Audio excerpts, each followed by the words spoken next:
Bonsoir à tous. Donc, au nom d'Hervé Lemoine, je vous souhaite la bienvenue aux Rencontres des savoir-faire, la dernière de la saison, qui va clôturer une année riche de 18 séances autour donc des savoir-faire. Et ce soir, on termine en beauté, on termine sur de la jeunesse, je parle pour moi évidemment, et sur la création et sur des recherches en cours, sur des innovations aussi, sur des manières différentes d'appréhender, j'allais dire, plus que les métiers d'art, c'est une manière très particulière d'aborder la création et les savoir-faire de la main.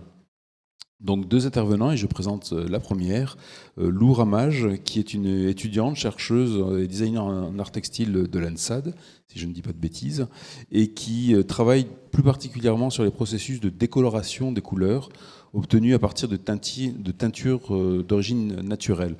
Il y a plusieurs originalités dans son travail, mais l'une d'entre elles, c'est qu'elle s'appuie aussi sur une expertise d'une entreprise, du manufacture, la manufacture rose. Donc son travail de théorique se met aussi en application ou se met en dialogue avec des savoir-faire textiles. Donc elles veulent nous présenter dès à présent ces expérimentations à la fois théoriques, si je puis dire, mais aussi pratiques vis-à-vis du textile. Je lui laisse la parole. Merci pour cette présentation. Bonjour à toutes et tous. Je ne vais pas me répéter, je suis donc Lou Ramage, designer-chercheuse. Donc, comme l'a dit Marc Bayard, je fais ma thèse dans une manufacture qui s'appelle les Soieries Jean Rose, basée à Saint-Avertin, et une manufacture donc spécialisée dans la fabrication d'étoffes, particulièrement en soie, depuis 1660. Donc je m'intéresse donc à l'intégration des réactions à la lumière des colorants naturels, issus donc du savoir-faire de la teinture naturelle, que je tente d'intégrer dans la confection de textiles de façon à réaliser des surfaces textiles qui puissent évoluer dans le temps d'usage et donc modifier leur apparence au fur et à mesure du temps, des temps, le temps qui passe comme le temps qu'il fait.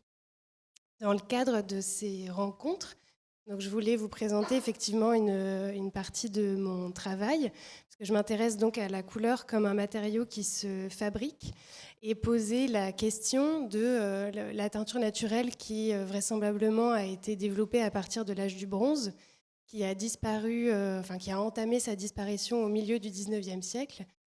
Qu'en est-il aujourd'hui? Quels sont les enjeux de sa... Oh pardon, j'ai pas changé. Quels sont les enjeux de sa disparition? Pour mieux imaginer quels seraient les enjeux de sa réapparition dans le contexte manufacturier contemporain. Donc c'est une chronologie alors assez brève, je vais vous présenter ça dans une quinzaine, vingtaine de minutes. L'idée, c'est pas d'être exhaustif, mais c'est plutôt de comprendre chaque grandes étapes en fait, qui ont fait qu'aujourd'hui, on est entouré de couleurs qui sont issues de colorants de synthèse, et qu'on peine en fait à faire réémerger ce savoir-faire qui, heureusement, n'a pas complètement disparu. Donc on va entamer cette chronologie à partir de 1660, date donc de création de la manufacture des Soieries Jean Rose qui m'emploie, et qui précède de quelques années l'institution du garde-meuble de la Couronne, qu'on connaît aujourd'hui sous le nom du Mobilier National. Donc à cette époque, et jusqu'environ 1730, la teinture, il faut vraiment imaginer que c'est un savoir-faire empirique qui est détenu entre les mains d'artisans teinturiers et qui va susciter peur ou méfiance de la part des populations. Donc il faut bien imaginer que déjà les artisans dans le monde médiéval ne bénéficient pas d'une réputation très glorieuse de façon générale, mais alors les teinturiers, c'est vraiment quelque chose de particulier puisqu'ils mettent en œuvre la couleur, qui est quelque chose finalement qui n'existe pas, qui est dans quelque chose, dans une opération, on va dire, un peu mystique, un peu magique, et qui va avoir pour conséquence d'empuantir l'air et de colorer l'eau des rivières. Donc néanmoins, les teinturiers constituent un maillon très important de l'industrie textile française, qui est alors florissante, puisqu'elle est reconnue pour la qualité de ses teintures, la profondeur des couleurs et aussi leur durabilité, au-delà de ses frontières.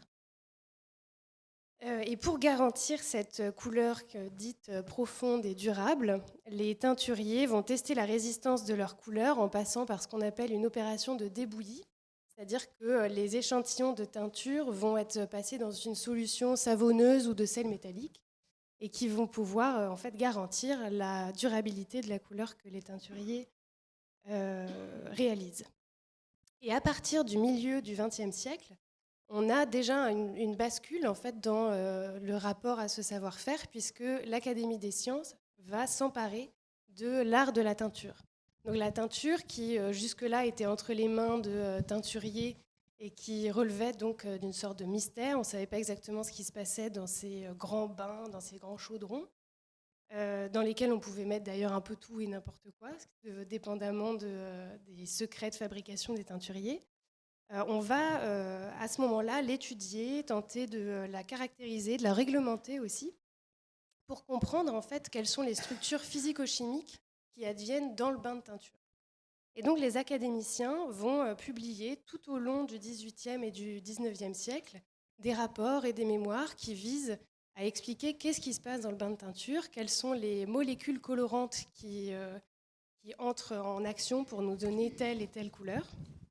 Et donc il y a à la fois cette rationalisation du savoir-faire qui se fait donc par le prisme des scientifiques et des chimistes académiciens. Et on a également une forme de rationalisation dans la représentation des couleurs, puisque jusque-là, on ne cherchait pas forcément à regrouper toutes les couleurs ensemble pour les montrer toutes en même temps. Elles étaient sectorisées par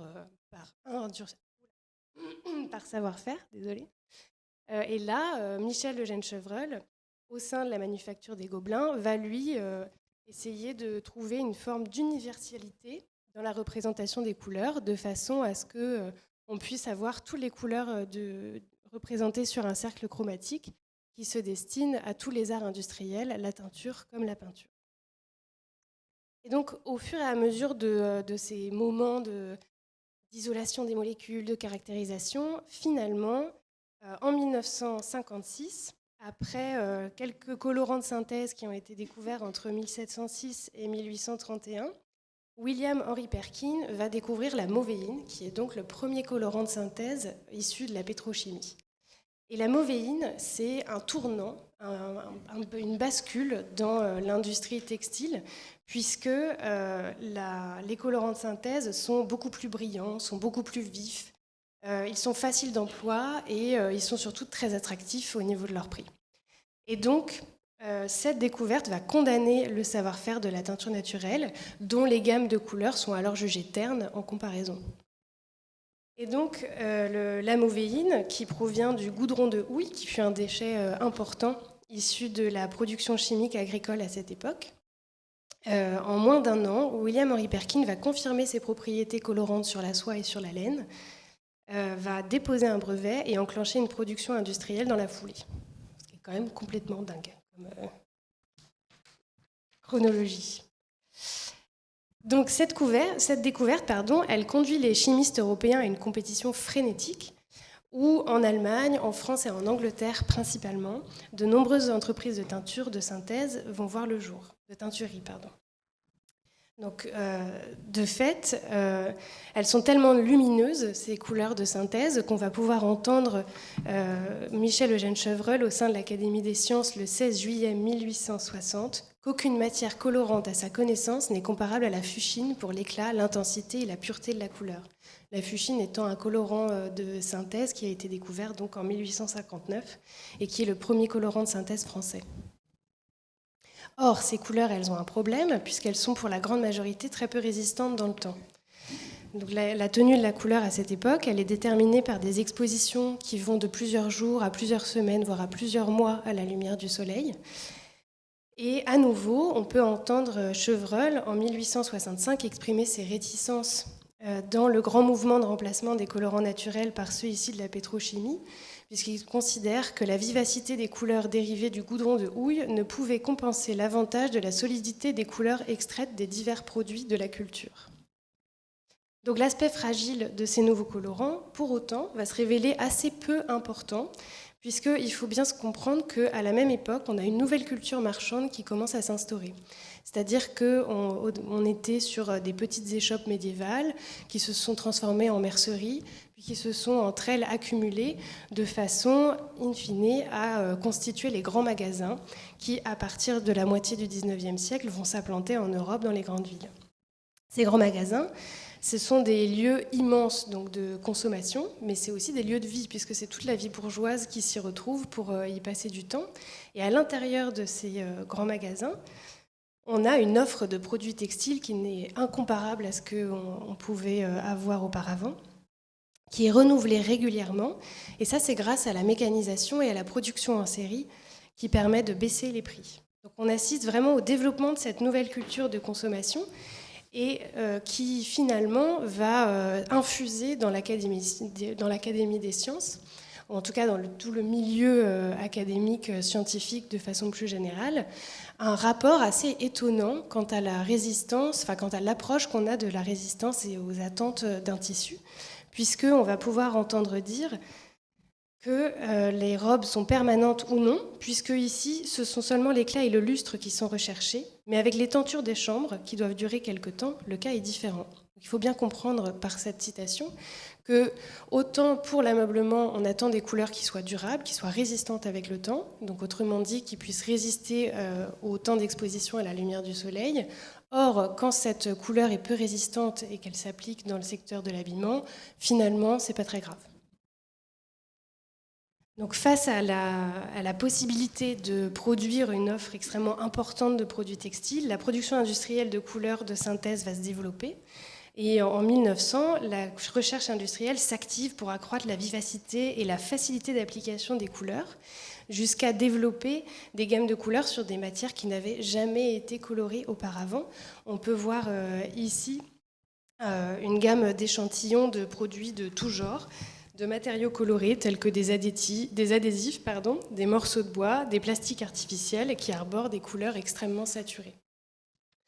Et donc dans cette période d'apogée de l'industrie de masse, on est donc au début du XXe siècle, le début du XXe siècle voit émerger des stratégies commerciales dans lesquelles le marketing, la publicité, le design industriel vont participer à écourter la durée de vie des produits. Donc, je ne vais pas m'attarder sur ce sujet ici, mais il faut bien se dire qu'on a donc un accroissement de la production qui est entraîné, qui s'entraîne par un accroissement de la consommation, et donc l'industrie va avoir besoin, pour réglementer tout ça, d'unifier, de simplifier et de réglementer la production des couleurs. Donc, c'est ce qu'on appelle le système de normalisation. C'est à ce moment-là que ça se structure tel qu'on le connaît aujourd'hui. Et pour dire grossièrement, dans l'industrie textile et celle des couleurs, on va donc simplifier et uniformiser la production pour faciliter notamment les échanges entre les industriels et de réguler la quantité de références colorées. Donc, par exemple, ici aux États-Unis, en 1916, on va réduire la gamme de couleurs pour mieux codifier, nommer, classer chaque référence. Et donc cette logique de standardisation, elle se développe au fur et à mesure des décennies tout au long de la première moitié du XXe siècle. Et l'industrie va donc développer des méthodes de conception qui visent à atteindre une reproductibilité parfaite dans l'emploi de la couleur et pour également garantir sa permanence. Donc la permanence de la couleur, on ne veut surtout pas que cette couleur, elle change. Et donc, cette couleur, on va chercher à l'évaluer à l'aide d'instruments d'accélération du vieillissement, comme vous pouvez le voir dans la photo en noir et blanc, et de dispositifs de visualisation de la couleur dans des environnements de lumière qui sont extrêmement contrôlés et réglementés. Donc, la rationalisation auquel on a commencé à assister dans l'Académie des sciences, à ce moment-là, elle atteint un contrôle, une rigueur extrêmement précise. Et donc, dans ces années 50, on voit dans cette logique apparaître ce qu'on appelle le contrôle total de la qualité, qui vise à endiguer toute forme de variables, de défauts et d'imperfections au sein du système de fabrication textile industrielle. Et donc, on peut considérer que notre rapport et le traitement de la couleur qu'on a aujourd'hui est directement issu de ces différentes révolutions technologiques, où la couleur est sélectionnée donc aujourd'hui au sein des cabinets de tendance qui sont apparus en Occident dans les années 20. Cette couleur, elle est ensuite reprise par les designers qui vont l'implanter dans différents marchés, que ce soit l'habillement, l'ameublement ou l'automobile. Et puis, elle est fabriquée, pour ne pas dire exclusivement, mais principalement à l'aide de colorants de synthèse, dont on va attester la reproductibilité et la permanence à travers un contrôle qualité extrêmement rigoureux et exigeant. Or, aujourd'hui, il est admis que 60 à 70% des colorants de synthèse employés sont de type azoïque. Donc ces colorants, ils sont considérés par plusieurs études comme étant toxiques et mutagènes. Donc ils sont interdits aujourd'hui par les normes européennes. Or, toute l'industrie textile, enfin en tout cas la grande majorité de l'industrie textile ayant été délocalisée dans des pays où la réglementation est permissive, ils sont toujours massivement utilisés. Et donc, aux côtés de nombreuses études qui visent à améliorer le traitement des eaux usées issues de ces productions, de plus en plus de recherches vont s'intéresser à l'emploi de colorants biosourcés comme solution alternative. On retrouve donc la teinture naturelle, qui fait à nouveau donc, preuve d'intérêt dans notre société et dans le milieu manufacturier et industriel.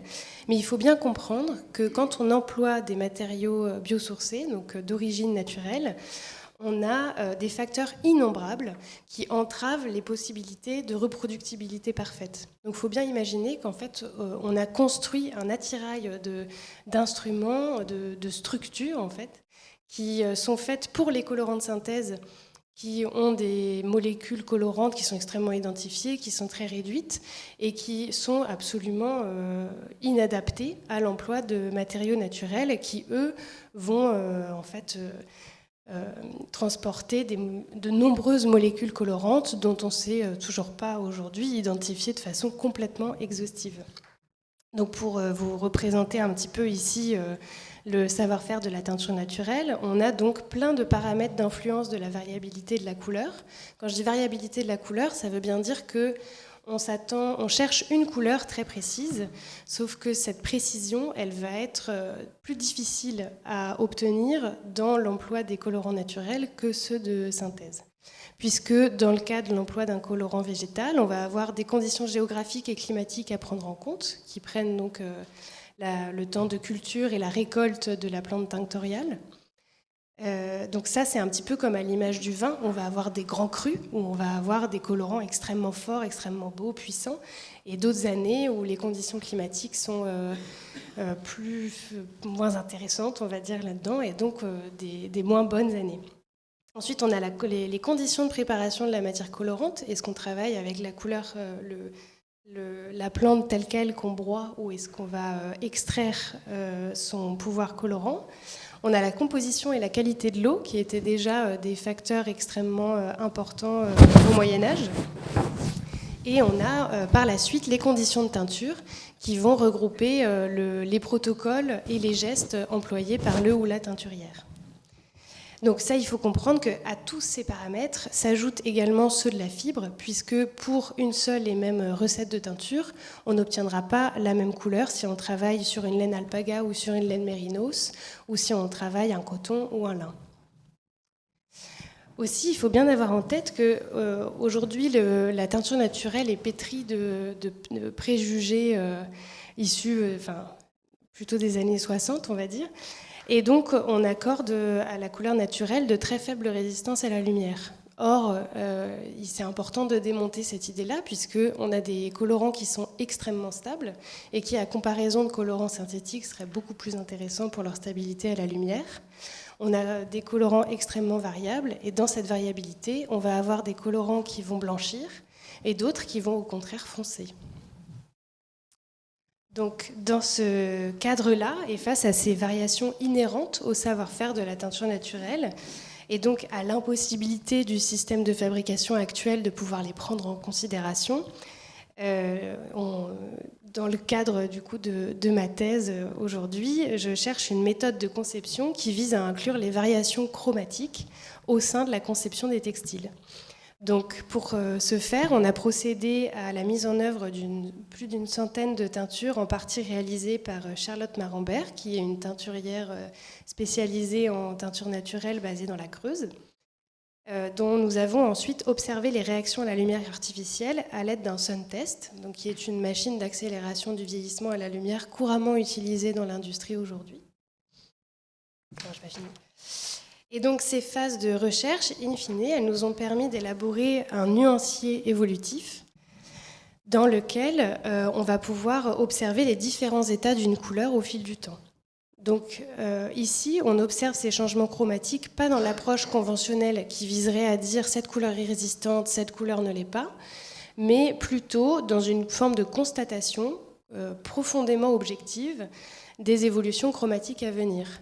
Je dis profondément objective parce que de plus en plus, je ne vais pas l'affirmer tout de suite parce que je n'ai pas encore écrit ma thèse, mais je dirais que finalement, parce qu'on accorde au milieu scientifique une forme d'objectivité, une neutralité hyper importante, on pourrait penser que le fait qu'une couleur décolore est un défaut. Or, c'est une propriété comme une autre qu'on décide de voir comme une forme de changement qu'on accepte et qu'on cherche à intégrer. Donc, par cette approche et à partir de la constitution de ce nuancier, qui est devenu une base de données après des étapes de caractérisation colorimétrique, on a cherché différents effets évolutifs, dont je vais vous en présenter deux. Ici, vous avez un effet dit d'apparition, c'est-à-dire qu'on a cherché à obtenir un seul et même vert à partir de deux ressources colorantes différentes. Donc ça nous a donné un seul et même vert à l'état initial, qui donne du coup un effet monochromatique à la surface textile et qui, au fur et à mesure de l'exposition à la lumière, va révéler un dessin, puisque un des verts est élaboré de façon à le rendre bleu au fur et à mesure de l'exposition à la lumière. Dans une logique similaire mais inverse, on a réalisé un effet de disparition, où là l'idée était plutôt au contraire de chercher deux couleurs distinctes, ici un orange et un rose, qui au fur et à mesure de l'exposition à la lumière vont revêtir la même nuance de rose et donc faire disparaître le motif qui était présent jusque-là. Donc on peut constater que ces différents exemples, ils ne peuvent pas se réaliser dans le paradigme de conception actuel, puisqu'il est basé sur un contrôle qualité qui vise à enrayer les moindres variations au profit d'une focalisation sur la robustesse et la permanence d'une couleur. Néanmoins, j'espère qu'ils attestent des possibilités esthétiques offertes par l'emploi des colorants naturels lorsqu'on décide de prendre en considération l'ensemble de leurs propriétés comme étant des qualités, voire comme étant des moyens de conception originaux.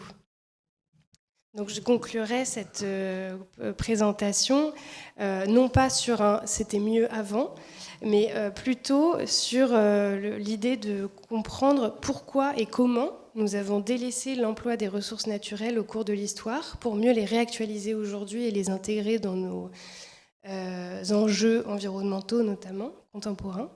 Et donc à l'image, donc là je vais faire un clin d'œil aux responsables des soirées Jean Rose, des plantations de mûriers commandées par Louis XI près de Tours au XVe siècle, en passant par Mathurin Lebert en 1751, qui développa ce reboisement, jusqu'à la réintroduction des mûriers blancs en Centre-Val de Loire cette année. Nous plaidons donc pour une réintroduction des ressources naturelles, des savoir-faire qui les accompagnent, à partir d'une méthode de conception et d'une approche qui permet de les valoriser dans tous leurs aspects, sans forcer leur intégration au sein d'un système de fabrication qui est de toute façon à remettre en question. Merci pour votre attention.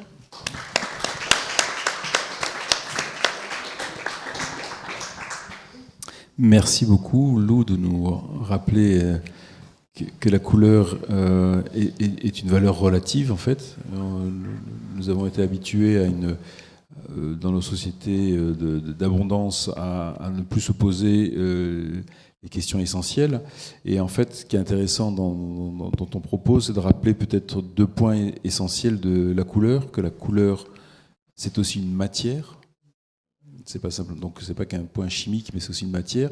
Ce qui explique aussi la problématique de la couleur jusqu'au XVIIe, XVIIIe siècle, parce qu'il y a des éléments colorés qui coûtent très cher.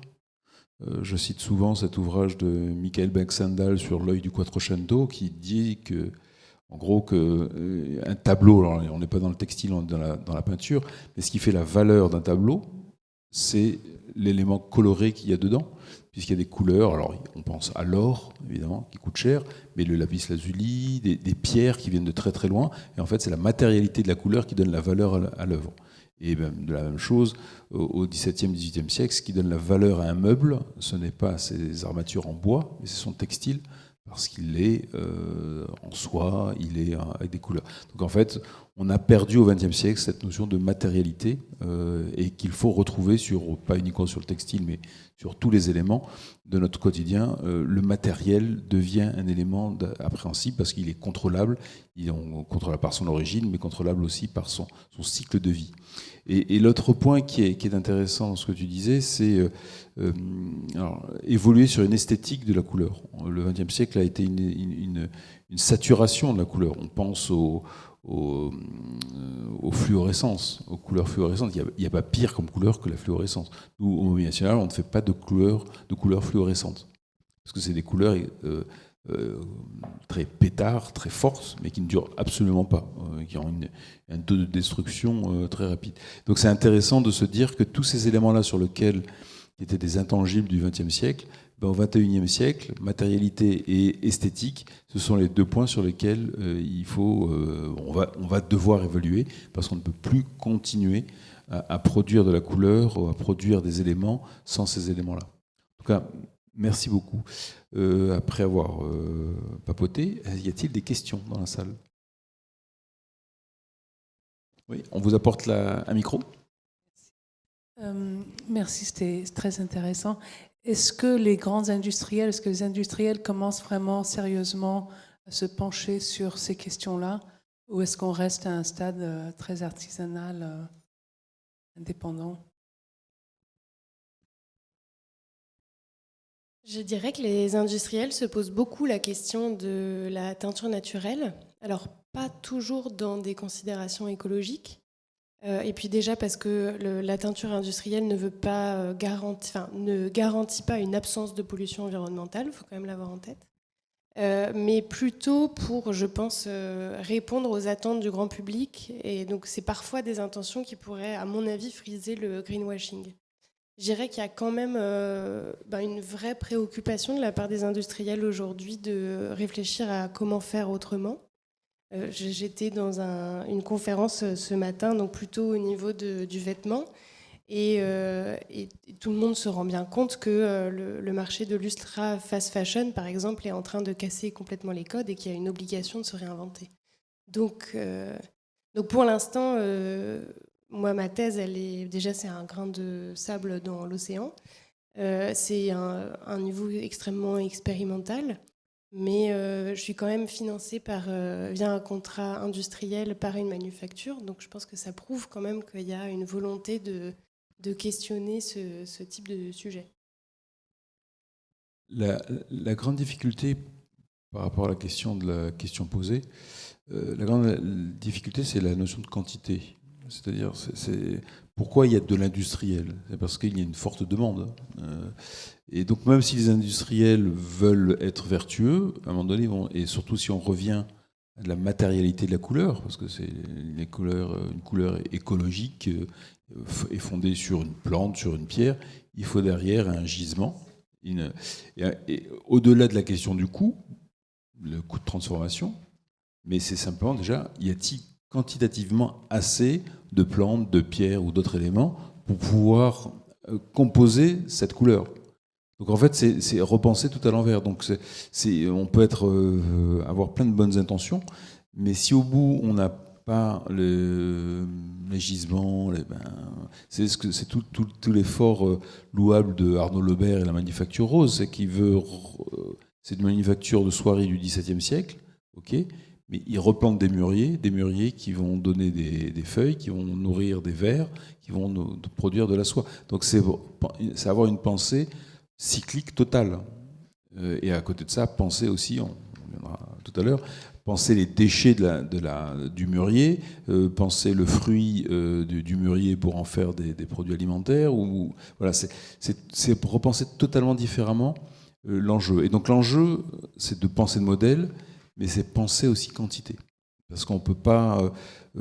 c'est très mignon, très gentil de faire l'expérimentation à l'échelle 1.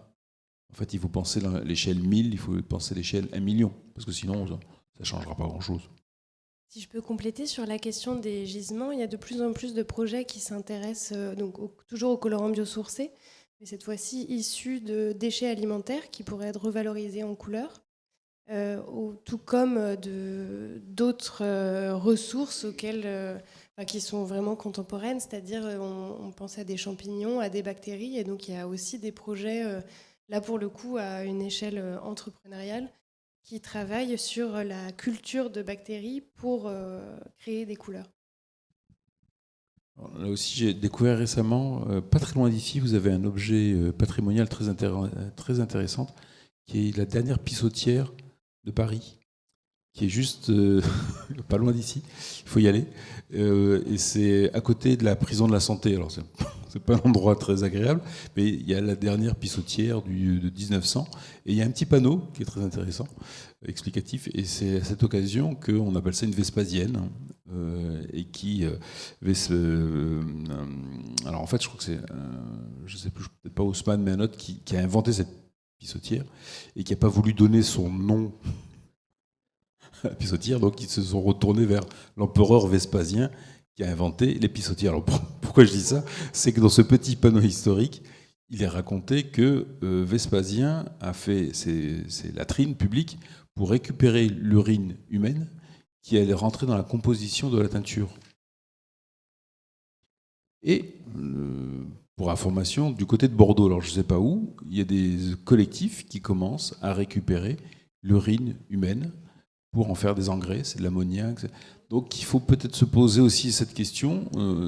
Les déchets alimentaires, oui, mais nos déchets. Voilà, c'est des réflexions à se poser. Si tu as quelque chose à réagir sur les Vespasiennes, la prison de la Santé, j'ai des balades très étonnantes. Une question?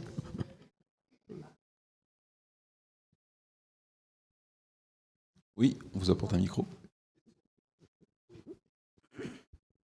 Merci. Merci. Les colorants alimentaires, ils sont arrivés quand? Colorant chimique alimentaire, vous voulez dire? C'est une très bonne question, ça, je ne m'y attendais pas. Alors, il faut savoir que pour le coup, l'emploi des colorants naturels aujourd'hui est quasiment limité, enfin en tout cas dans l'industrie, à l'application alimentaire. Donc en fait, là, il y a beaucoup de colorants alimentaires qui sont des colorants naturels aujourd'hui. Et alors les colorants chimiques pour l'alimentaire, là, je ne saurais pas donner une date.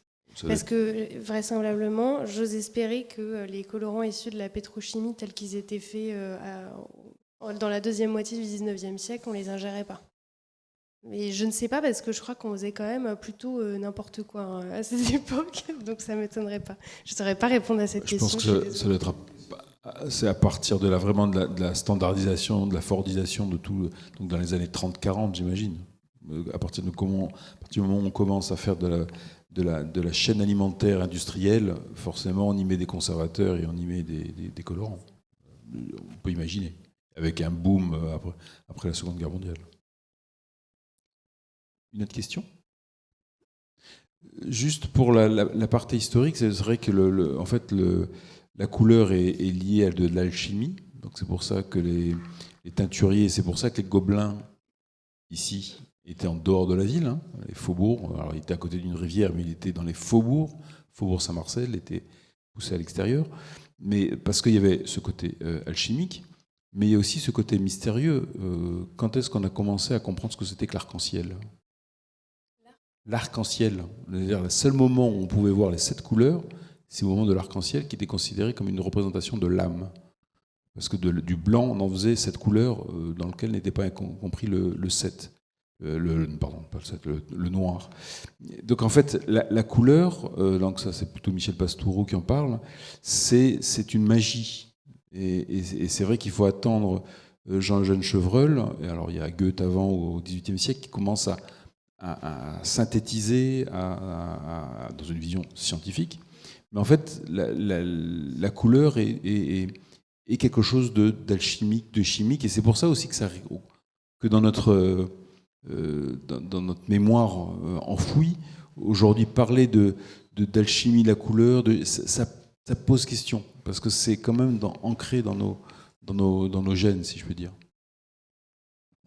La considération alchimique, donc presque poétique, mystique, voire même mystique. De la Alchimique couleur. positive et négative. C'est-à-dire aujourd'hui, pourquoi revenir à de la couleur naturelle. Et c'est la peur de perdre de la couleur. Voilà, c'est un élément de réflexion. Je ne dis pas que je ne suis pas historien de la couleur, mais c'est un des éléments qui fait que la couleur est à la fois très présente et représente quelque chose. Regardez par exemple Notre-Dame, on a redécouvert une cathédrale blanche sans couleur. Donc la question de la couleur est dans nos infondés ou au contraire dans nos tréfonds sociétaux est très intéressant parce qu'elle renvoie à beaucoup de choses. Oui, il y aurait beaucoup à en dire. Comme tu l'as dit, avant la découverte des colorants de synthèse, en fait, la couleur, elle servait aussi d'indicateur social, puisque, en fait, pour le dire grossièrement, les pauvres n'étaient pas colorés ou alors avec des couleurs plutôt ternes, plutôt terreuses, là où on pouvait distinguer les bourgeois de la haute noblesse de par la saturation et la gamme de couleurs qu'ils pouvaient porter. Après, pour moi, la couleur, elle est devenue un outil du renouvellement des produits industriels à partir du début du XXe siècle, puisque c'était un moyen extrêmement facile et efficace de renouveler des gammes de produits. Donc de proposer un réfrigérateur rose pour remplacer le bleu qu'on avait acheté quelques années auparavant. Et ça dans toutes les catégories de produits. Donc elle a perdu, je pense, une symbolique, en tout cas dans la culture occidentale, assez forte à partir de ce moment-là. Et effectivement, c'est compliqué de se dire qu'en employant des couleurs naturelles, on ne va pas pouvoir recouvrir tout le cercle chromatique qu'on connaît, mais on est aussi face à des gammes colorées qui, pour le coup, sont très compliquées, voire parfois impossibles à retrouver en colorant de synthèse, parce qu'il y a une subtilité qui est tellement riche et présente dans la couleur naturelle que en fait, c'est presque impossible pour certaines références de les avoir. Après, les croyances autour de la couleur et les pouvoirs qu'on peut attribuer à la couleur, ils sont encore assez présents quand on s'intéresse à la chromothérapie, qui est apparue au début du XXe siècle en Occident, où on pensait qu'on pouvait soigner avec les couleurs. Et donc c'est un discours qu'on peut entendre encore beaucoup dans certains espaces. Je pense au design du care, donc à l'emménagement dans les hôpitaux, où on a du coup des études qui nous montrent que certaines couleurs vont apaiser l'humeur, d'autres stimuler la concentration. Alors moi, je sais pas ce que j'en pense. Je sais pas si j'ai pas suffisamment cherché, je me suis pas suffisamment intéressée à ces études pour savoir si on peut leur accorder une vraie véracité scientifique. Mais c'est quand même intéressant de voir qu'il y a tout un système de croyances qui s'accompagne encore, qui accompagne encore la couleur aujourd'hui. Sur la chromothérapie, on fait tous l'expérience d'un hiver gris. Il suffit d'aller faire un petit séjour au soleil pour retrouver la pêche.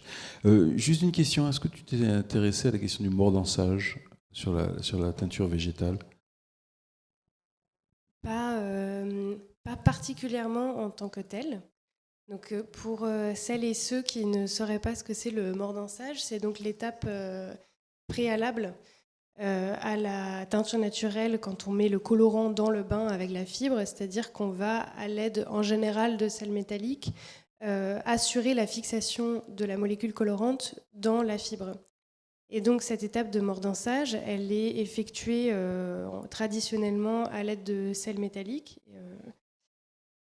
et elle peut être réalisée, en tout cas en tant qu'alternative végétale, par des tanins qui vont néanmoins modifier la couleur, qui vont avoir tendance à bégifier, jaunir l'ensemble de la gamme de couleurs. Donc c'est une question à part entière en fait. J'aurais pu faire il faudrait faire une thèse sur le sujet.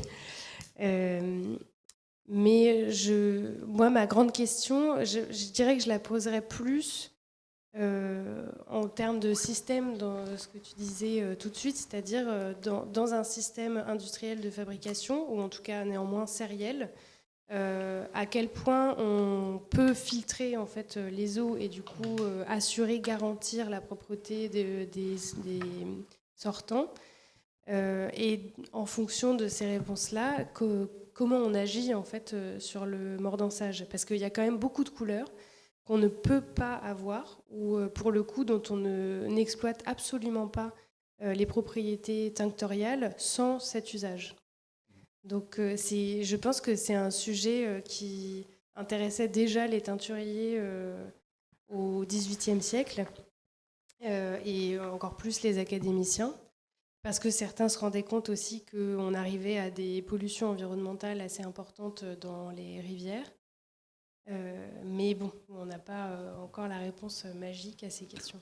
En tout cas, c'est la question qui nous anime avec Sandra Biaggi et Magali Lancien, qui nous occupe au laboratoire des pratiques durables. C'est la question du mordançage, puisque ici, on fait du mordançage chimique, comme en fait quasiment toutes les teintes végétales. Tous ceux qui utilisent la teinture végétale, souvent, utilisent du mordançage chimique. Donc, on ne va pas jusqu'au bout du processus. Donc, nous, on essaye de trouver le bout du processus.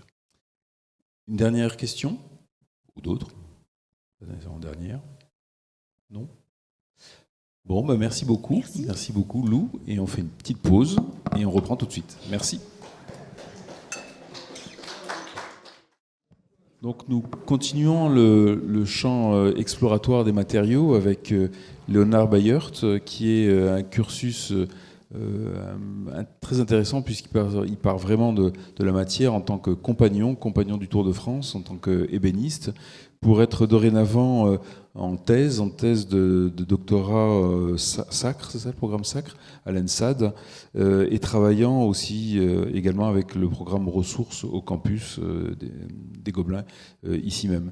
Et en fait, Léonard s'intéresse à l'ébénisterie, au bois, mais aussi au processus de ramification des arbres, qui va nous expliquer maintenant. Merci. Donc bonjour à tous. Je vais me mettre un petit chrono parce que j'ai tendance à bavarder pas mal. Ça marche. Donc effectivement, j'ai fait une formation longue en ébénisterie chez les Compagnons du Tour de France. Je dis longue parce que c'est vraiment un petit peu long. Et j'ai commencé à m'intéresser en fait au développement des outils et comment en fait on pouvait développer ses propres outils et se libérer d'un espèce de conditionnement technique qu'on a dans des ateliers. Et en même temps, on voyait apparaître de façon assez significative de plus en plus d'outils numériques dans les ateliers, et ça provoquait forcément des petites tensions entre d'un côté la volonté de préserver certains savoir-faire et de l'autre, traditionnels disons, et de l'autre des nouvelles pratiques qui émergeaient. Et donc, et en même temps, il y avait un peu une sensibilité aux enjeux écologiques qui arrivait. Donc, j'avais envie de développer des outils, des savoir-faire, des procédés qui permettaient de rendre un peu tout ça plus cohérent pour moi et un peu développer cet ensemble.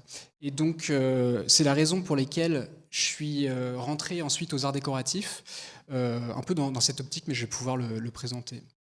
Donc cette thèse en fait que je réalise actuellement donc à l'école des arts décoratifs dans le laboratoire de recherche dans une dynamique art-science, donc c'est une hybridation création-recherche, et elle se décompose un peu en deux parties, disons, qui sont deux parties qui évoluent en même temps. Le titre, c'est le Y, qui est à la fois une lettre et aussi le pictogramme finalement du processus de ramification d'un arbre, que je vais essayer de présenter ici comme la possibilité de le valoriser comme une matière de fabrication et non pas simplement un déchet qui va être fragmenté pour en faire des dérivés du bois. De l'autre côté, il y a le sous-titre « Hériter, cultiver et transmettre une autre approche de l'architecture des arbres » qui a vocation à rappeler en fait l'importance de l'autodocumentation des pratiques. Et donc ça, c'est plus effectivement avec le projet Ressources, où je m'intéresse donc à ces méthodes d'autodocumentation dans l'idée de faire en sorte que les artisans puissent... c'est un peu dans l'idée du slow made aussi, dans l'idée que si on développe des processus de fabrication qui potentiellement nous laissent un petit peu de temps, c'est un peu différent, mais je pense pense que on peut trouver un accord qui nous laisse un petit peu de temps pour aussi documenter cette pratique. Alors on rend vraiment vivant notre savoir-faire et on a une démarche un peu ascendante dans sa conservation. C'est-à-dire c'est pas seulement les scientifiques qui vont venir étudier notre pratique, mais c'est aussi les artisans qui vont pouvoir donner des informations ou pas. Ils vont pouvoir choisir ce qui les intéresse. Mais cette deuxième partie, je ne vais pas trop en parler, donc ça, je m'attarde un petit peu là. Donc cette thèse, je vais vous présenter l'avancée du coup plutôt de cette thèse, parce que ça dure 3 ans, et là, je suis à un petit peu plus d'1 an et demi, donc ça me rassure de vous dire ça. Je vais la décrire en 4 parties. La première, ça va être la genèse de la pratique, comment j'en suis arrivé à cette question de valoriser ces fourches, ces Y, comment cette pratique se transforme en une recherche, comment on va créer quelque chose qui va vraiment se rapprocher de la recherche avec une hybridation entre la biologie florale et des savoir-faire du design et de l'artisanat. Et enfin, 2 axes de recherche que je suis en mesure de présenter, voilà, pas dans leur totalité, mais en partie. À la fois la première partie, donc l'historique de l'usage des fourches, et ensuite la manière dont on peut imaginer l'idée d'un standard, mais qui accepte, qui prend en compte les variations biologiques qu'on peut trouver dans les fourches. Donc je vais commencer par la genèse de la pratique et l'idée de, en fait, quand on apprend un métier, pour les métiers du bois c'est vrai, mais ça l'est aussi pour d'autres métiers, en fait on part d'une ressource qui a des formes très complexes et on vient simplifier la matière en la transformant en planches, puis après ces planches on va découper des formes qu'on va finir par assembler, et à chaque fois ce processus-là, il envisage la matière vraiment comme un bloc tout à fait passif du geste technique, c'est-à-dire qu'on est dans une dimension de contrôle, et quand on discute avec la plupart des artisans ou même avec des MOF où on voit que la valeur d'excellence c'est la maîtrise de la matière, on est dans ce registre-là. Et il est très intéressant et nécessaire. Et à mon avis, il est profondément lié à la question de la géométrie et de notre manière d'appréhender l'espace.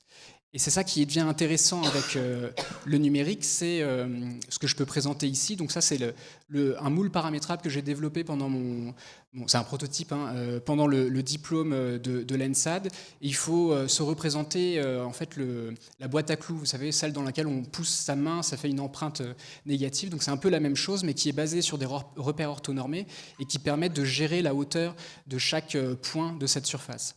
Et à partir de là, on peut commencer à travailler. Enfin, j'ai scanné donc en 3D une fourche et adapté donc ce panneau à des formes que je maîtrisais pas du tout.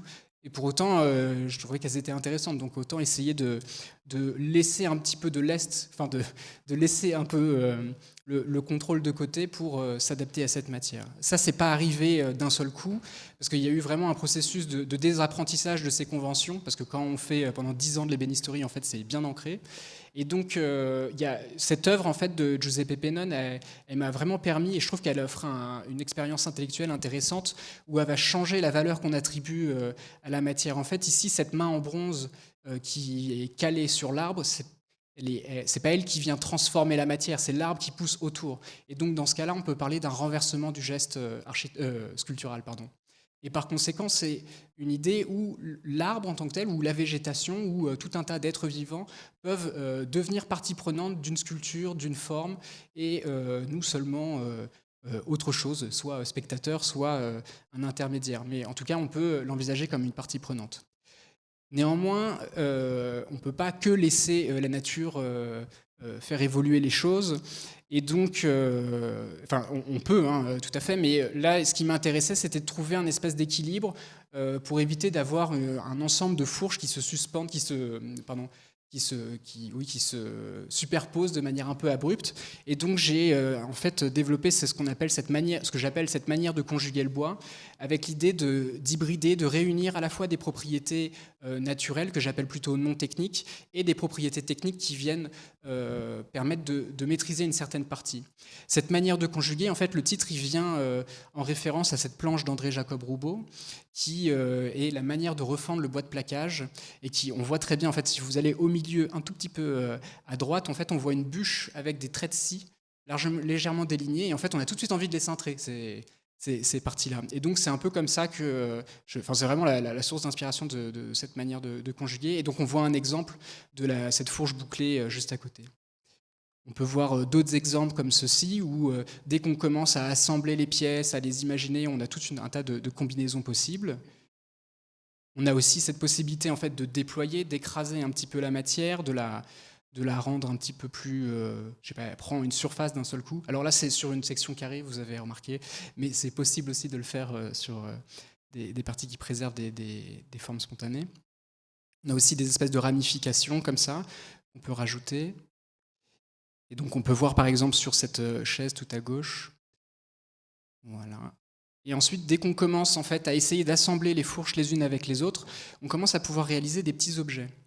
Et donc là, voilà, on a un petit assemblage, on peut scanner, on peut rajouter une assise, et ensuite on peut passer à une échelle supérieure, donc à l'échelle 1, où on est vraiment dans une structuration qui est un petit peu plus massive, disons. Pour tout vous dire, j'ai oublié le slide que j'avais mis juste après. Ah, voilà.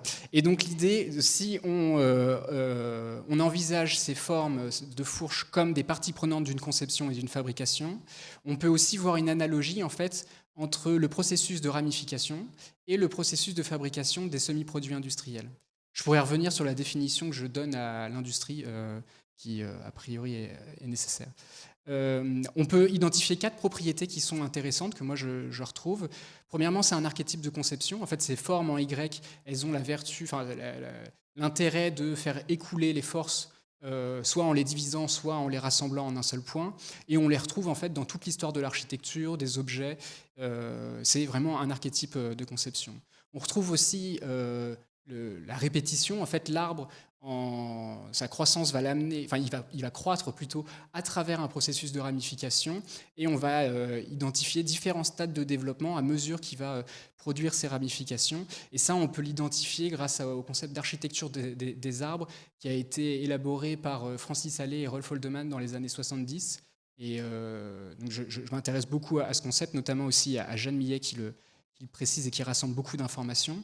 On trouve aussi des propriétés biomécaniques, c'est-à-dire qu'on a des fibres qui s'entrelacent en fait au niveau de cette jonction et qui s'opposent à la rupture et aux aléas de l'environnement qui viennent un peu parfois charger en fait l'arbre de neige ou de vent.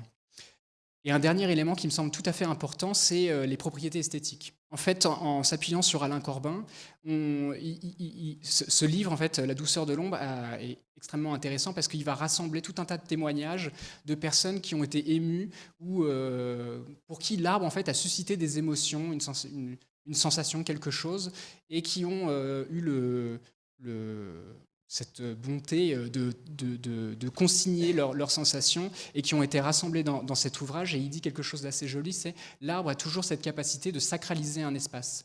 On peut le mettre tout seul quelque part, il va se produire quand même quelque chose. » Et c'est très intéressant dans ce cas de figure, puisque si on préserve les fourches et qu'on n'utilise pas en fait une planche, quand on prend une planche, qu'on découpe, on perd en fait l'expressivité de l'arbre. Alors que si on utilise des fourches, on préserve en fait cette expressivité, et donc il y a quelque chose qui peut être conservé, et donc il y a une propriété esthétique qui d'ailleurs a été mise aussi en avant donc par un designer qui s'appelle Andrea Branzi, qui vient rassembler des propriétés industrielles et des produits qui viennent de la nature, ou en tout cas moi que j'aime appeler spontanés. Néanmoins, toutes les propriétés que je vous ai décrites, elles ne sont pas réellement valorisées dans la filière bois actuellement. Il y a une entreprise que je pourrais décrire après qui met en valeur des choses très intéressantes. Mais la plupart du temps, en fait, le processus, c'est que toutes les formes qui ne sont pas adaptées à ce fameux conditionnement technique, c'est-à-dire à cette géométrie plane qui est assez partout, enfin qui est assez importante, alors on va fragmenter toutes ces parties et on va en faire des matériaux, des dérivés du bois qui vont être adaptés en fait à tout un tas d'outils traditionnels. Néanmoins, comme je le disais un petit peu avec le moule paramétrable, on retrouve plusieurs. Là, j'en décris 3. C'est 3 manières en fait d'utiliser le numérique pour appréhender cette géométrie complexe qu'on retrouve dans les fourches. Dans le bois de façon générale, dans les arbres de façon générale. Il y a Hook Park, où en fait on va scanner des petits arbres qui ne sont pas adaptés à la fabrication de planches, et qu'on va ensuite on va modéliser une charpente et on va les usiner. Au MIT, dans le groupe Digital Structure, on va scanner différentes fourches, faire une bibliothèque, c'est-à-dire qu'on va ranger l'ensemble des données et on va générer des structures, c'est ce qu'on appelle le design génératif, et à partir de là, on va sélectionner une des structures. Et enfin, il y a Conceptual Journaling en Autriche qui va employer la réalité augmentée pour justement avoir des repères géométriques sur ces formes. Donc là, il y a des intérêts pour la filière bois, mais je vais passer un petit peu. Si jamais vous avez des questions, je peux y revenir. Et là, c'est à partir de ce moment-là où on commence à rentrer dans comment tous ces éléments-là vont se structurer en un projet de recherche par la pratique. On peut identifier 3 lacunes pour lesquelles, si je veux utiliser ces fourches comme un semi-produit, je vais me retrouver confronté à quelques petites problématiques. La première, c'est que pour appréhender ces fourches, en fait, j'ai les connaissances de la biologie florale avec l'architecture des arbres, mais pour autant, ils n'utilisent pas forcément les mêmes unités de mesure qu'on peut utiliser dans l'artisanat, dans le design, dans l'ingénierie, dans tout ce qui concerne la fabrication. Parce qu'en fait, ils vont travailler essentiellement avec le dessin d'observation, beaucoup avec le dessin d'observation, pour déduire en fait, finalement les stades de développement. Et pour autant, moi, j'ai besoin en fait, de degrés et d'unités assez précises, de millimètres, etc. Donc là, il y a déjà un premier blocage. Le deuxième, c'est qu'il y a très peu en fait, d'informations ou d'articles, de production littéraire sur l'ensemble d'usages des fourches à l'échelle domestique. On en trouve beaucoup en fait, pour ce qui concerne l'architecture, mais très peu pour l'échelle domestique. Donc là, il y a quelque chose à faire. Et enfin, la manière de conjuguer, ça serait intéressant de la formaliser pour justement avoir un espèce de regard réflexif dessus et faire en sorte qu'elle soit transmissible ou développable ou voilà, qu'on puisse la mettre en place, quoi. Donc ça génère 4 axes de recherche et on va s'intéresser juste aux 2 premiers. Le premier, c'est l'historique des usages des fourches. Le deuxième, c'est la caractérisation, comme je vous ai dit, avec les unités de mesure. Le troisième, c'est l'exploration des différentes techniques. Celui-ci, on ne le verra pas. Et enfin, expérimenter ces fameux effets esthétiques sur les branches. Quand je montre cette bibliothèque de Andrea Branzi, qui s'appelle Piccolo, en fait, on m'a dit une fois, plusieurs fois, « Ah là là, je vois un cadavre à l'intérieur ». C'est marrant parce que ça peut être une sensation qu'on peut ressentir, et ça montre aussi un décalage entre ce qui apparaît spontanément dans notre milieu et la manière dont on le perçoit. C'est assez étonnant, parce que je pense qu'il y a 200 ans, peut-être que personne n'aurait dit on dirait un cadavre. Donc il y a quelque chose à questionner. Pareil avec, je ne sais pas si vous voyez un petit peu là, il y a une chaise avec des bois de serre, ça peut un peu heurter par moment. Donc il y a une question à interroger ici. Donc si on rentre dans l'axe 1, historique des fourches, j'ai commencé à m'intéresser à identifier une première catégorie, c'est toutes les fourches, toutes les Y qu'on retrouve dans les objets domestiques. Et là, j'ai défini cette première catégorie qui, on pourrait dire, la géométrie en Y dans les objets. Et vraiment, il y a quasiment une infinité d'objets qui utilisent cette forme pour tout un tas d'usages différents. Le deuxième, c'est ce que j'appelle le dendromorphisme. Donc, c'est tous les objets qui imitent ou évoquent en fait les végétaux ligneux. Donc on retrouve l'Art Nouveau, évidemment, et plein d'autres objets. J'ai vraiment un petit plaisir à présenter la chaise Jinko de Claude Lalanne, que je trouve vraiment absolument merveilleuse. Mais il y a aussi Émile Gallet qui a produit des recherches scientifiques en biologie florale, enfin en botanique qui est très intéressante. Le néoprimitivisme, c'est ce que je disais avec Andrea Branzi. Et enfin, c'est la catégorie qui m'intéresse le plus, celle que j'ai appelée issue de l'individuation vitale, c'est-à-dire l'individuation vitale, en fait, c'est des termes qui sont utilisés par Gilbert Simondon, philosophe des techniques, pour décrire en fait un régime d'individuation, donc une transformation, où là, en fait, on voit que toutes ces formes, elles sortent pas de notre esprit, elles ont été produites comme ça dans notre milieu. Et donc à partir de là, on trouve plusieurs catégories d'ouvrages qui rentrent dans ce registre-là. La première, c'est les herminettes, qui datent en fait ici de l'Égypte antique. Voilà, donc on peut voir au Louvre. Il y aurait plein de choses à dire parce que en fait, elles sont pas positionnées elles viennent de la nécropole d'Assu en Égypte et elles sont pas positionnées pour rien à côté des défunts. On a la fourche agricole, donc c'est l'outil agricole de Sauve qu'on retrouve en fait un peu au-dessus de Montpellier. Les premières fourches, en fait, elles sont recensées à 1360, enfin le XIVe siècle. Et on entend déjà parler des jardiniers de Sauve et de la culture de l'outil. Et c'est intéressant. Et donc, il y a un élément important, c'est qu'il y a un article au MUSEM, au Centre de conservation du MUSEM, de Marielle Jeanbrun, qui décrit assez précisément la culture du mycocoulier, qui est l'arbre qui est utilisé, la manière dont on va pouvoir cintrer les fourches au bois cuit au four, et un ensemble de paramètres, les fluctuations de la fabrication. Et il y a un élément important, que je trouve intéressant, c'est que ce qui a produit la chute de la production, ce qui a engendré la chute de la production, c'est en réalité le fait qu'il y ait des machines agricoles qui arrivent, et non pas le processus en lui-même. Donc c'est intéressant de questionner ces processus-là, parce que pour autant, en fait, c'est la question du débouché du produit et pas du processus en tant que tel. Donc là, il y a peut-être un travail à faire. Ensuite, on a chez les Dogons, donc au Mali, dans les montagnes du Bandiagara, on retrouve ces espèces de cross-sièges qui sont appelés des dolabas, et on les voit notamment dans le film de Jean Rouch, Ziggy Synthèse. Et en fait, c'est des objets qui vont être donnés lors d'une cérémonie qui a lieu tous les 60 ans, et qui vise à commémorer en fait l'apparition de la parole et la mort des premiers ancêtres.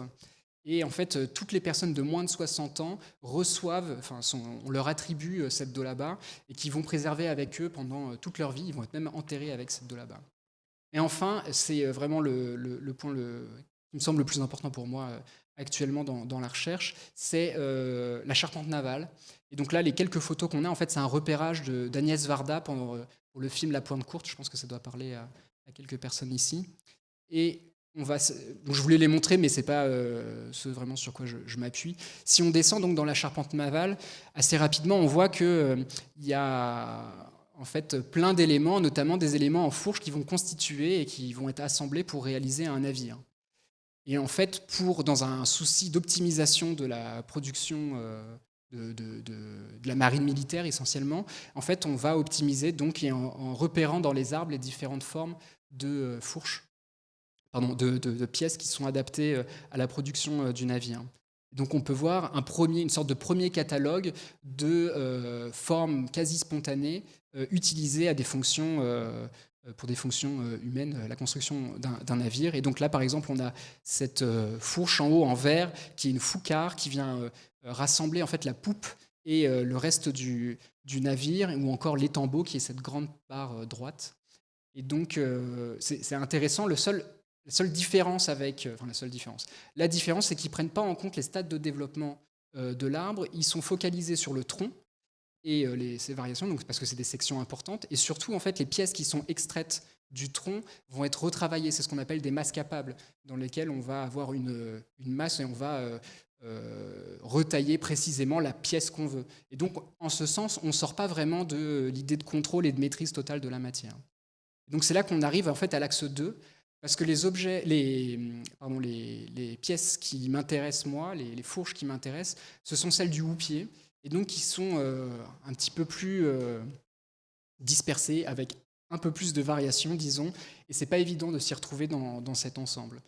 Alors, et l'enjeu, en fait, pour moi, c'est d'essayer de cataloguer ces différentes fourches. J'ai oublié de préciser quelque chose d'important, c'est qu'à terme, mon ambition, c'est d'essayer de développer des savoir-faire qui permettent de préserver l'arbre sur pied, tout en pouvant élaguer en fait, et récupérer certaines fourches. Et donc ça, en fait, ça existe, notamment le trognard. Je ne sais pas si vous avez déjà entendu parler de ces arbres qui font des rejets, et en fait, on vient couper régulièrement des rejets. Alors, il y a des conditions, en fait, et ce n'est pas toujours évident de préserver un arbre sur pied. Ça peut être même contradictoire, notamment en fonction des manières dont il répartit son énergie.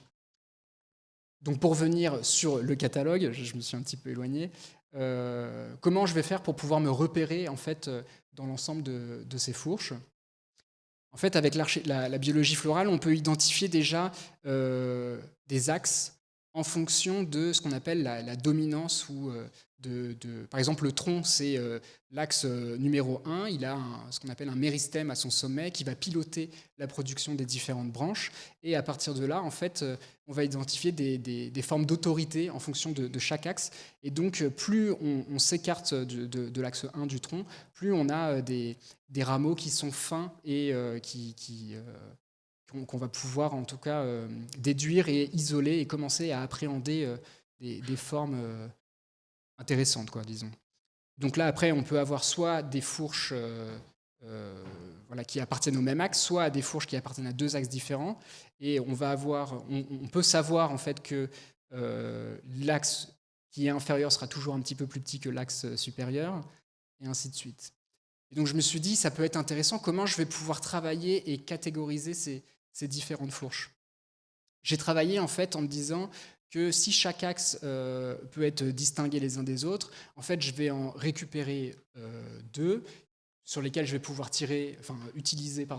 réaliser les montants d'une chaise, et les axes qui sont encore un peu plus fins qui vont me servir à réaliser les appuis de cette chaise, et ainsi de suite.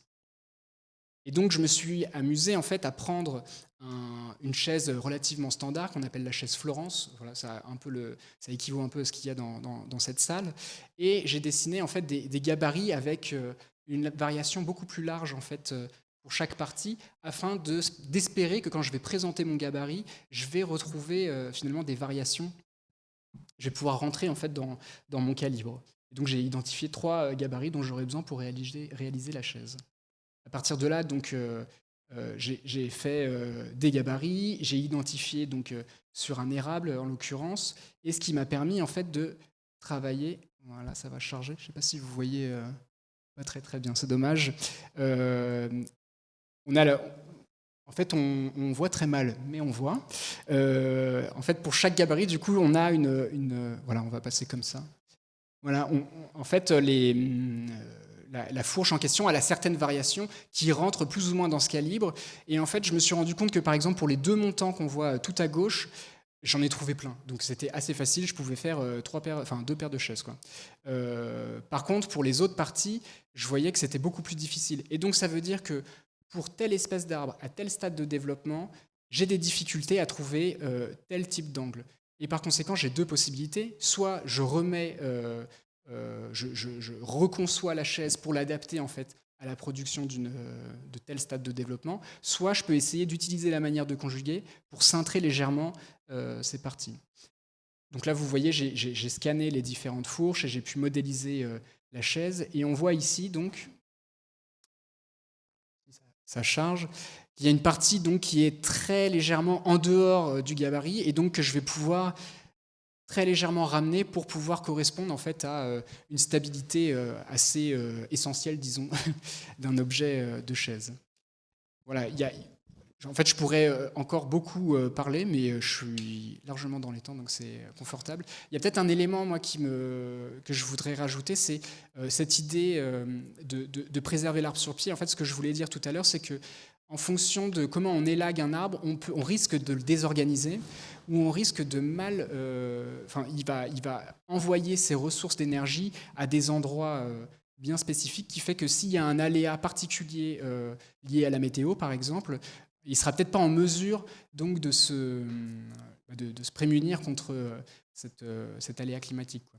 Donc il y a vraiment... Et c'est là, c'est intéressant parce que c'est là qu'on voit le côté pharmacologique de la technique. C'est qu'à la fois, on risque de faire quelque chose de très bien, on peut prendre soin de l'arbre, on peut le vouer quelque chose de très généreux, et en même temps, on risque de faire des grosses bêtises. Donc il y a un enjeu un petit peu particulier à ce moment-là.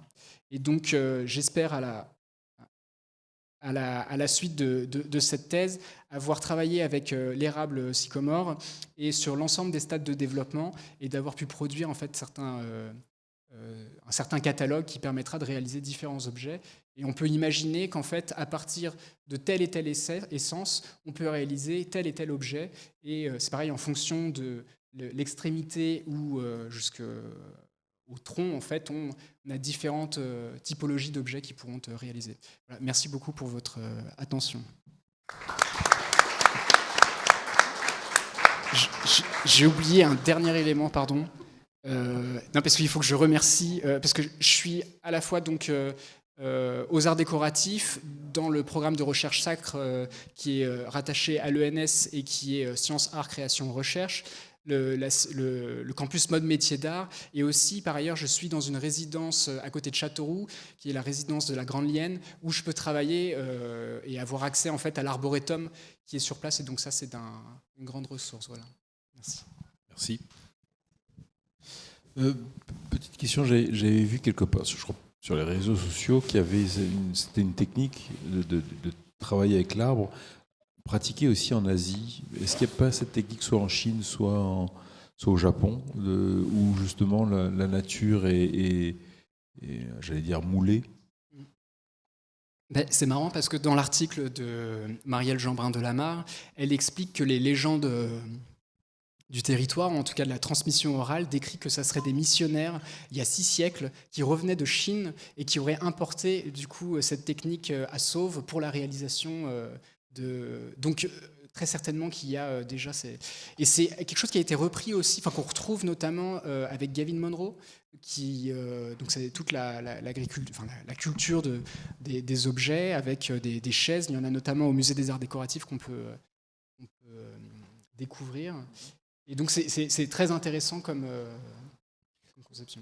Là aussi, d'un point de vue métaphorique, symbolique, la fourche, c'est la croisée des chemins qui est dans la mythologie, dans toutes les religions, a une symbolique très, très, très forte. Le choix ou le non-choix entre différentes routes. Donc voilà, c'est aussi une symbolique qui est très forte. Mais tout à fait, c'est même le symbole de la bifurcation, ce qui est peut-être le sujet le plus important en ce moment, mais qui a du mal apparemment à se dérouler. Y a-t-il des questions dans la salle ? Ouais, une question. Au niveau, donc dans le cas où vous utilisez des branches dans vos fabrications, au niveau de la durabilité du matériau dans le temps, étant donné qu'en ébénisterie, on utilise principalement des bois, le cœur du tronc, qui est un bois durable, et pas l'extérieur qui, lui, ne résiste peu aux insectes. Comment ça évolue ?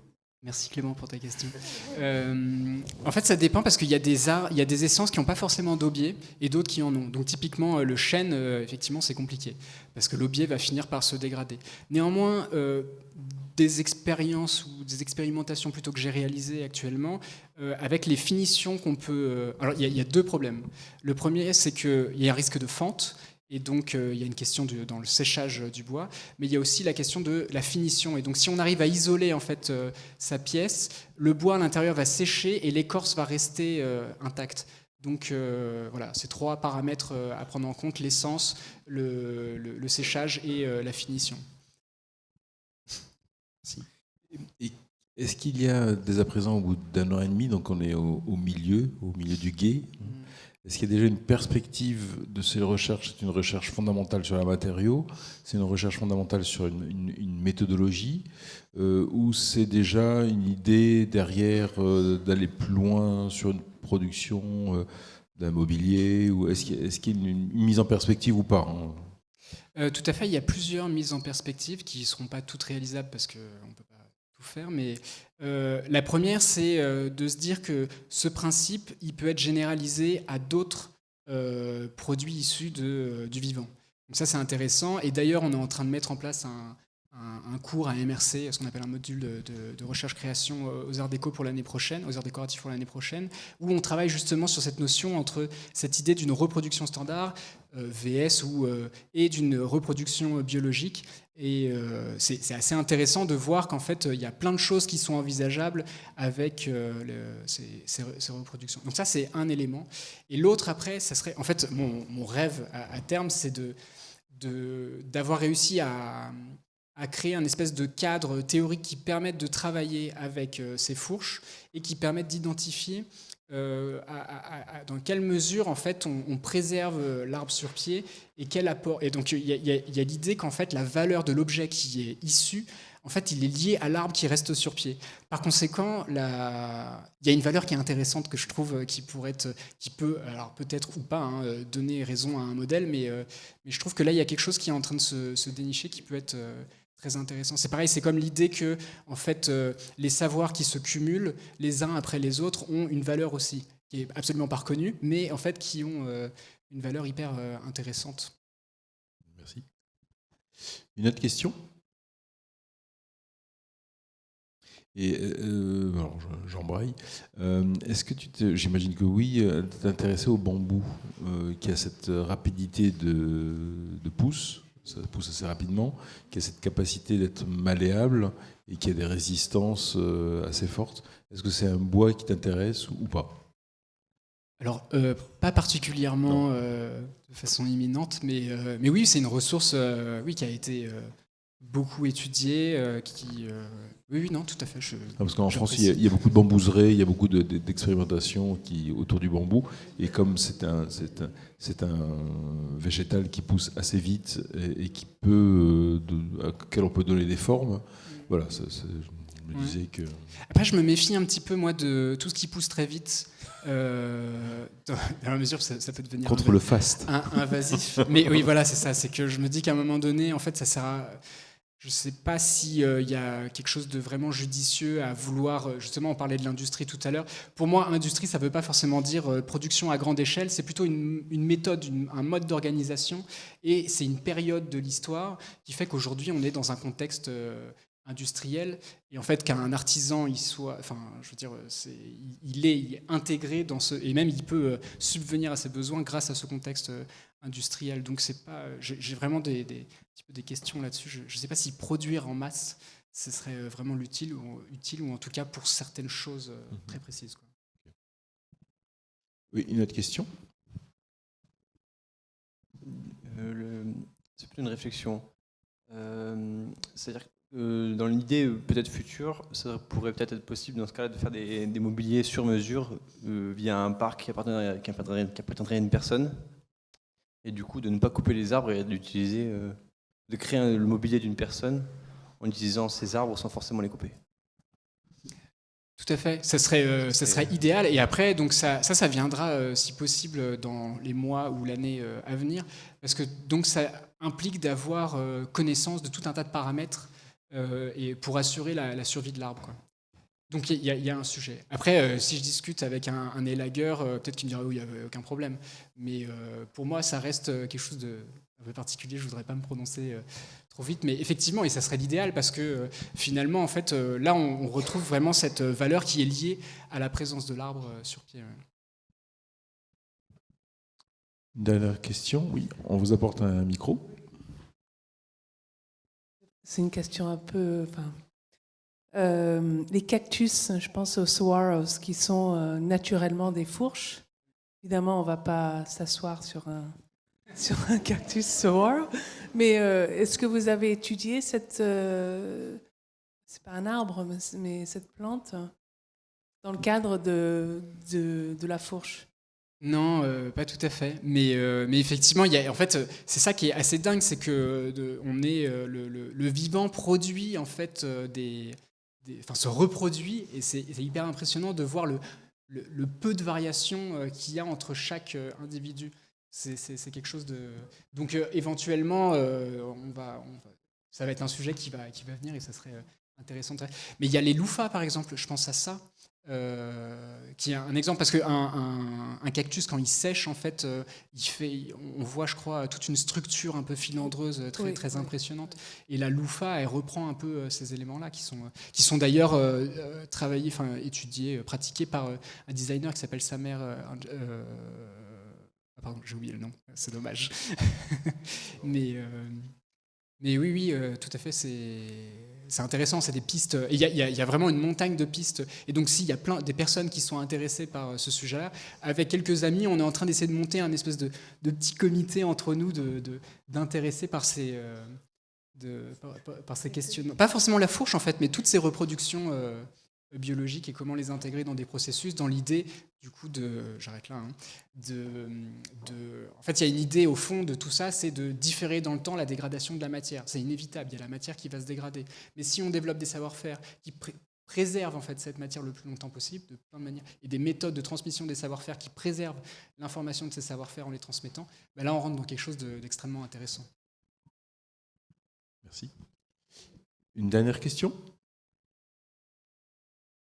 Non ? Bon, merci à tous. C'était la dernière rencontre des savoir-faire de cette année. Donc on se retrouve le mardi 4 novembre pour la reprise des savoir-faire de l'année prochaine. Et d'ici là, je vous souhaite à tous un très bel été. Merci à tous. Au revoir.